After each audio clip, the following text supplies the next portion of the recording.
Hello मेरे बच्चों, कैसे हैं। उम्मीद करती हूँ आप सब ठीक होंगे। अब तो छुट्टियाँ शुरू होने वाली हैं, तो मस्ती के लिए तैयार हो जाएं। और हाँ, रात को टाइम से सोना मत भूलें। और आज की मैं स्टोरी सुनाने जा रही हूँ, उसका नाम है 5 उंगलियाँ। आपके हाथ में 5 उंगलियाँ हैं, तो उन्हीं की अहमियत आपको बताने जा रही हूँ। और उसी के थ्रू मैं ये भी बताने जा रही हूँ कि जैसे हमारे हाथ में 5 उंगली, इसी तरह से हमारे फैमिली मेम्बर्स भी उसी हाथ में लगी उन उंगलियों की तरह होते हैं। तो मैं स्टोरी शुरू करती हूँ। क्या आप भी तैयार हैं स्टोरी सुनने के लिए? तो जल्दी से अपने कमरे की लाइट को हल्का कर दीजिए। क्या ग्लोइंग स्टार्स दिख रहे हैं या आपने अभी तक नहीं लगवाए? तो मम्मी पापा से करके रिक्वेस्ट लगवा लीजिए ग्लोइंग स्टार छत पे। तो 5 उंगलियां स्टोरी शुरू करती हूँ। एक बार एक छोटा बच्चा जिसका नाम अनिकेत था, बहुत ही आलसी और कमज़ोर था। उसकी उम्र एज जो है अब 14 साल हो गई थी।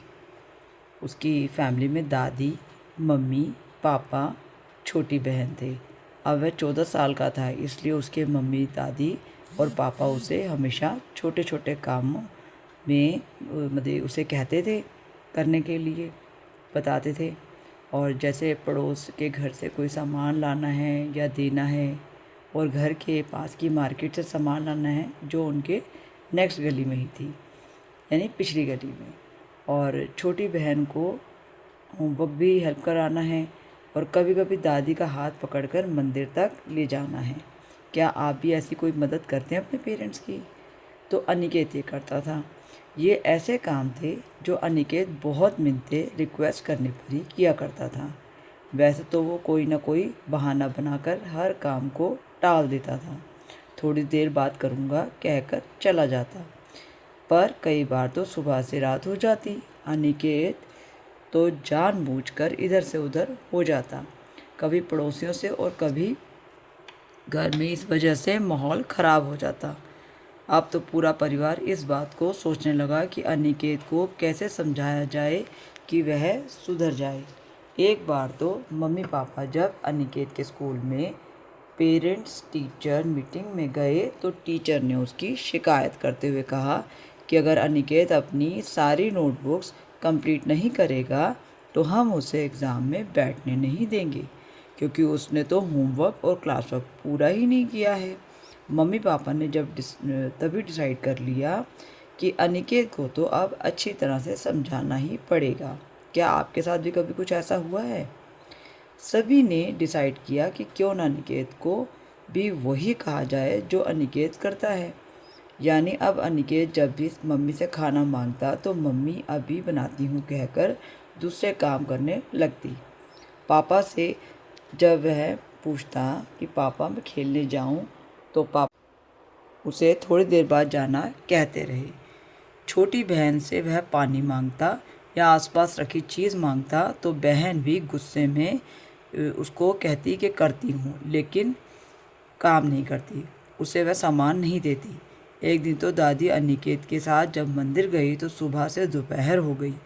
मंदिर बंद होने का समय हो गया, पर दादी अभी चलते हैं, अभी थोड़ी देर में चलते हैं, कुछ देर और कहकर अनिकेत को टालती रही, यानी बहाना मारती रही। और अनिकेत मंदिर के अंदर साइड पर बैठा रह गया। अब तो अनिकेत का गुस्सा बढ़ते बढ़ते इतना हो गया कि जो बातें उसे मम्मी पापा समझाया करते थे, आज वही बातें अनिकेत सभी परिवार के लोगों को, मम्मी पापा, दादी, छोटी बहन को ज़ोर ज़ोर से बार बार समझाने लगा।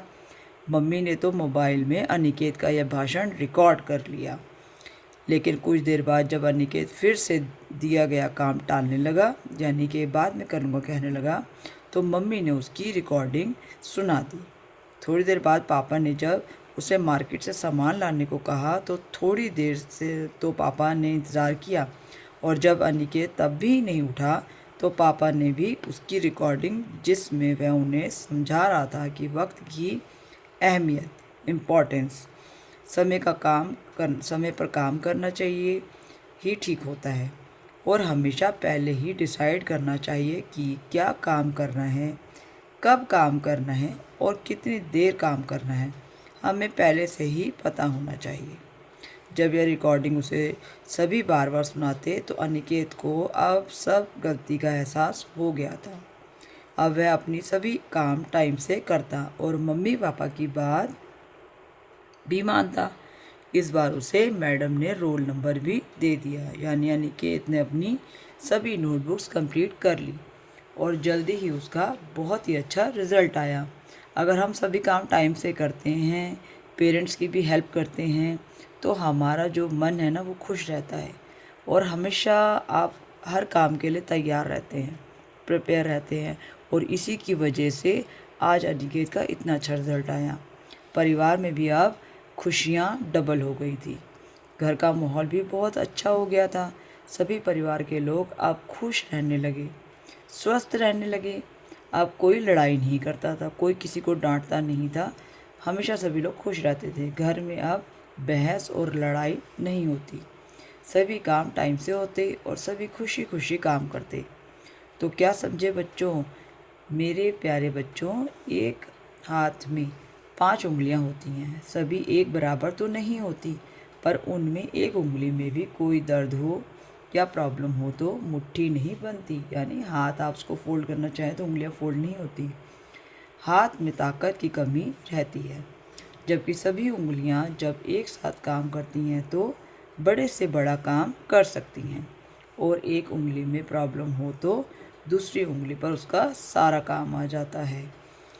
परिवार के सभी लोग भी इसी तरह 5 उंगलियों की तरह होते हैं।